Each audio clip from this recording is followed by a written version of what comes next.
So I just got paid from my full-time job at the quarry, so after school I was gonna go get the new Frampton record. Oh, dude, can I come over? I can't wait to hear how he follows up Frampton Comes Alive. I bet it's just as good. Oh, for sure, dude. You know Bobby saw Zeppelin last night? Oh, I wish I could have gone, but I had to work on the farm. Shh, here he comes.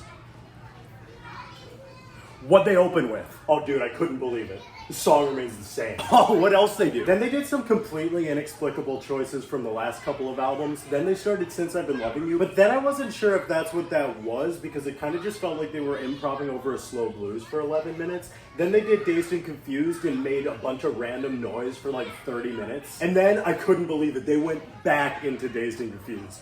Best part of the show. Then Bonham stretched out Moby Dick for like 25 minutes and everybody went to the bathroom to get a line of coke. Then they closed with Stairway to Heaven and Jimmy soloed for like 8 minutes and I thought it was never going to end. It was awesome! Yeah. Oh, I'm so mad I didn't go. Yo, didn't you like go to a show last night? Yeah. They like play anything I know? Let me check the set list. Nobody put it up. What's up, starving artists? Welcome to my 119 subscriber special. I'm not even doing a pre-scripted bit when I say that I've been waiting for this milestone my entire life and I never thought I was going to get here. I thought it would be fun to mark the occasion by officially crowning myself the setlist guy on YouTube. Now, speaking as the most vain and self-obsessed specimen of Gen Z, I think I'm at liberty to say that we care a lot that every single little thing we do in our lives is meticulously documented and can be shared with the rest of the world, and that every single milestone that we accomplish, especially a certain amount of subscribers on YouTube, no matter how arbitrary it might seem, be celebrated by each and every one of the other 8 billion people on the planet. Of course, when we don't receive this validation, it is over. There's really no point in continuing, so we like to lay down and take a little nap. But why waste your time laying down and taking a little nap when you can look at some set lists on the internet? That's right. Did you know that there are people on the planet with weird hobbies? There's a strange phenomenon with musicians where just playing or listening to music or even performing is never quite enough. We're always trying to consume content from other musicians. It's basically gaming, but with a purpose. We watch hour-long unedited gear demos. We look at lists, sometimes of the set variety, for hours on end, hoping that somehow all of this little information is trickling down into making us better musicians and better people by not clapping on the 1 and 3. So here we have open what is unequivocally my favorite site on the internet, probably, Setlist.fm, the Setlist Wiki. Here we have just a little homepage with some setlist nerd porn, like on this day in 2015, Machine Gun Kelly debuted Till I Die. And I will hopefully not have to deal with Machine Gun Kelly till I die. Now, just to give you an idea of the features on this site, let's pull up some random band that nobody cares about, like, I don't know. Now, Muse just wrapped up their Will of the People Summer Festivals tour. This was a string of, I think, 16 dates, where they kept a really similar set list all through the shows, with only one rotating slot and a few songs moving around here and there. So this was the last show here. As you can see, they opened with Will of the People. Good mix of classics and a couple of deep cuts.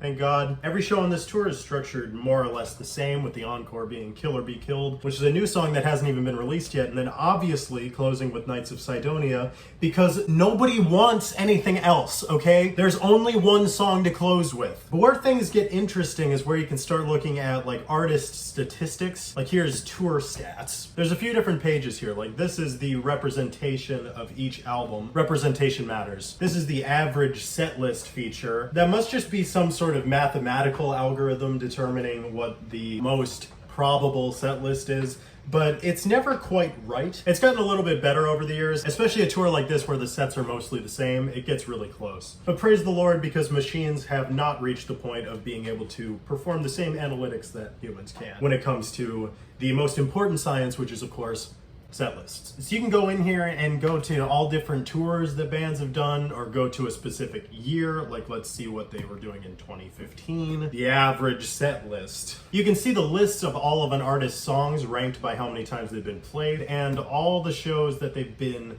played at. Now, Muse is a great example because as much as we have a love-hate relationship with their fan base, all of us, the record keeping among Muse fans has been extremely thorough. All the way back to like 1999, there's very few gaps in the records here. Roger Waters of Pink Floyd recently finally kicked off his This Is Not a Drill tour, and I've been fascinated with this set list, opening with Comfortably Numb. Bold. When I saw him, he actually closed with Comfortably Numb. This whole set list is like backwards from when I saw him 5 years ago, which is good. Like on these different tours, we want artists to have variety. Here we see he did all of side 2 of Wish You Were Here, and then Sheep, which was the only song on Animals he didn't do last time I saw him. And then down here, he did all of side 2 of Dark Side of the Moon, and then had a kind of odd looking closing, which I'm sure is very theatrical, with Two Suns in the Sunset from one of the Pink Floyd albums, The Least People Care About, which is saying a lot, and closing the whole show with Outside the Wall. Fascinating, right? This is the Roger Waters show I saw in 2017. I have to say, this was one of the best spectacles I have ever seen in my life. Look at this. Perfect. What a set list. It's fantastic. It's perfect. It's so much better than the shows that I wasn't at. Factually proven. Now, I'm going to see the Killers for the first time in September, and as much as I don't want to spoil the show for myself, Mark isn't even touring with them, so here's their last show in Austria. They open with My Own Soul's Warning, and then do Interlude and When You Were Young. Now, this might be controversial among Killers fans. I know that they used to do When You Were Young early in the set quite a lot. I would see that as being one of the finest show closers that you're ever going to come across, mainly because I've seen Live at Royal Albert Hall hundreds of times. So it's going to be interesting to see how the rest of the set is shaped up. Closing the main set with all these things that I've done, 2 thumbs up from me. That is absolutely one of the Killers' finest songs. I'm a firm believer that they should not close with Mr. Brightside. Just because it's their biggest hit doesn't mean it's the type of song that should end it all. What they did at Royal Albert Hall was Mr. Brightside, and then all these things that I've done closes the main set. But I'm sure they'll close with something else.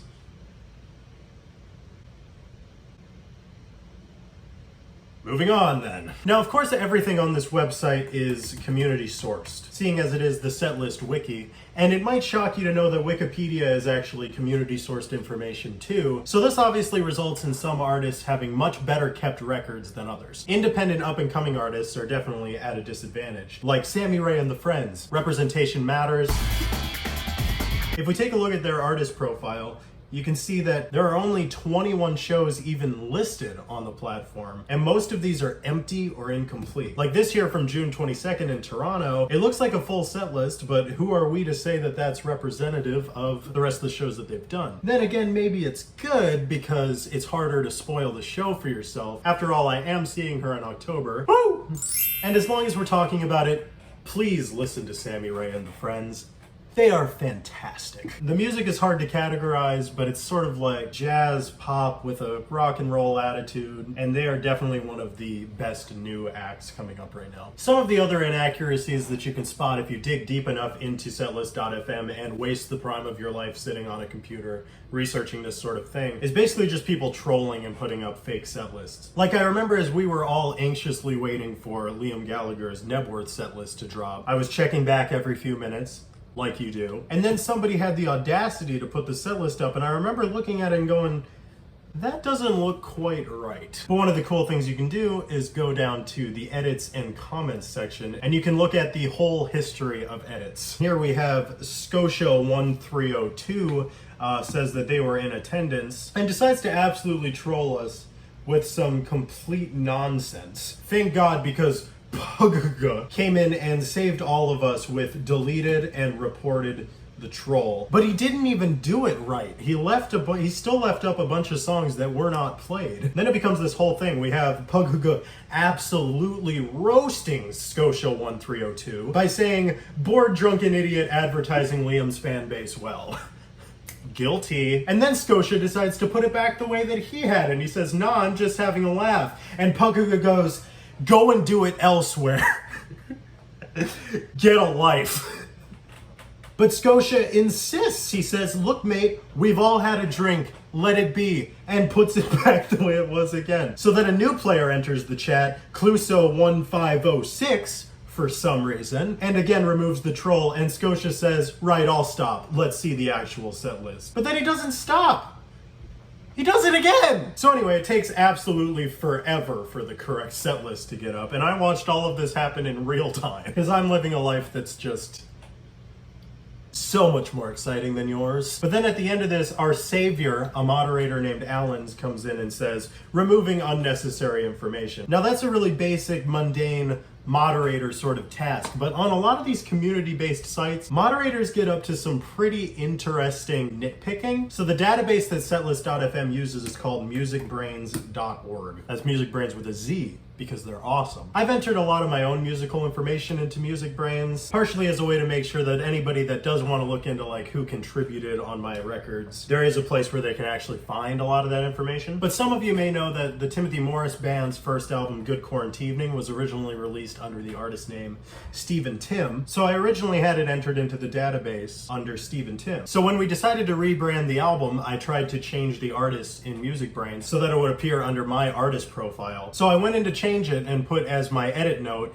being the person that released this album, I said, this album is being retroactively rebranded. And Chaban, his moderator's Highness, says, not on Music Brains. Now this edit was up for a vote and I received 3 no votes on my own album. So some of these moderators are spending their days correcting people who are trying to keep their own information up to date. People with no more than 331 Instagram followers, not to flex. And I don't know, I just think it's kind of silly. Anyway, moving on. Now, when I talk about all these little inaccuracies that you can find, I'm really not talking about old set lists. I think it's pretty stunning just how many old set lists we actually have record of. Like if you saw Rush on the Signals tour at New Haven Veterans Memorial Coliseum, New Haven, Connecticut, and you think to yourself, man, I'd like to see what they played that night.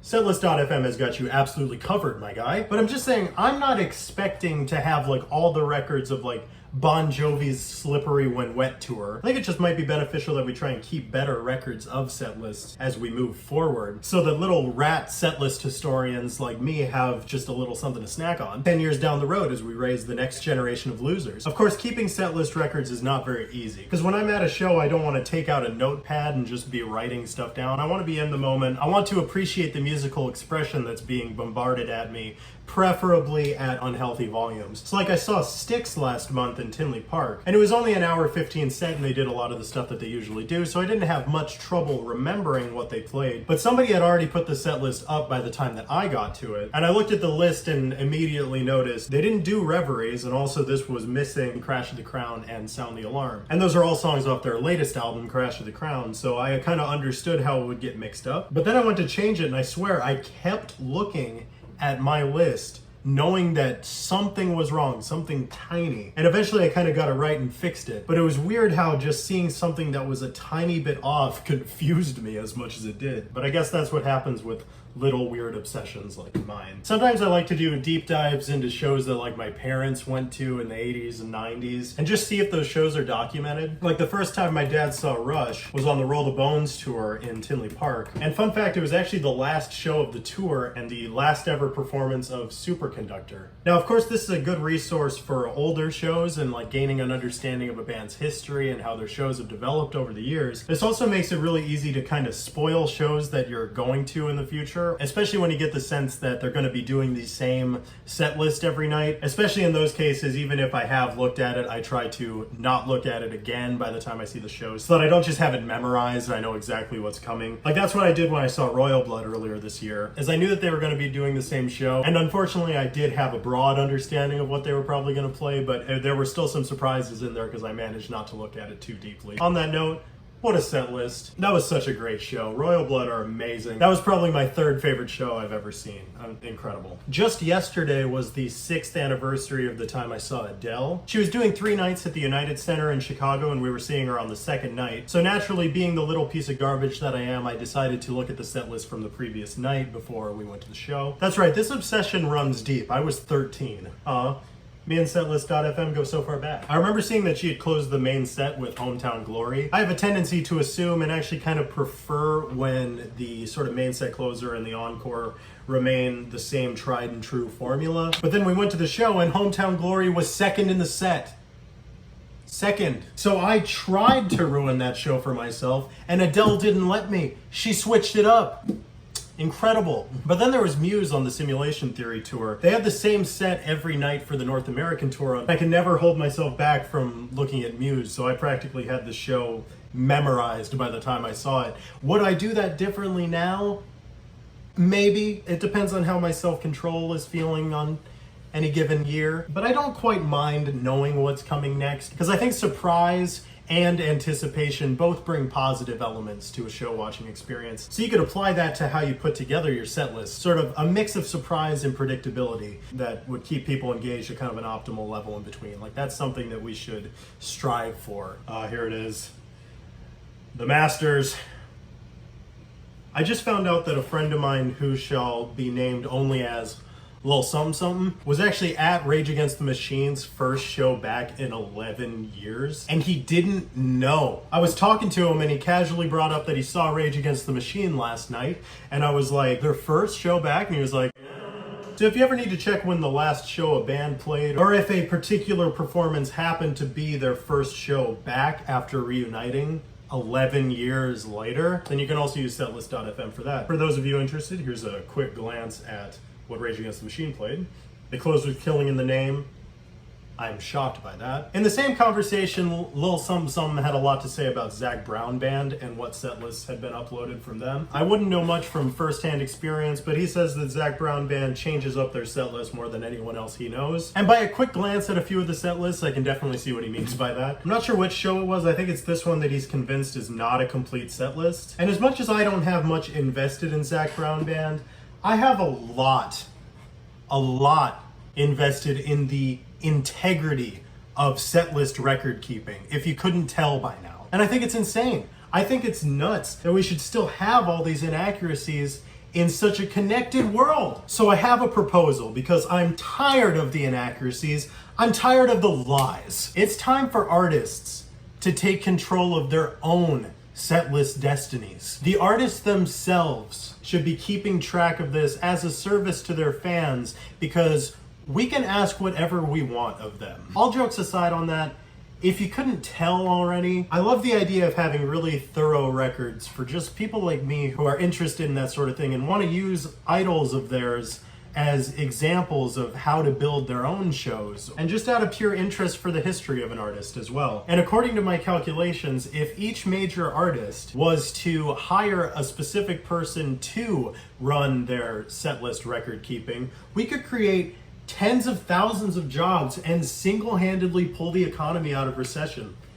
And how can you say no to that? Anyway, I'm sure this video has been wild and directionless and definitely niche, and that should give you an idea of the kind of thing to expect from me in the future. I just want to remind you that, as you probably haven't heard, the Timothy Morris Band's new album, For the Sake of Nothing, is out now. It's available to buy or stream wherever you listen to music. I think it's the best thing I've ever been a part of. We're both extremely proud of the record, and it'd be pretty sick if you wanted to support the channel and take a listen to the kind of things that I work on when I'm not staring at a computer screen looking at 30-year-old set lists. Oh, I almost forgot. You can find me on setlist.fm. I think that's all I have to say for today, and I know you're heaving a sigh of relief and saying, thank the Lord. But just one more thing. Thank you for helping us save the music, one video at a time. Bye.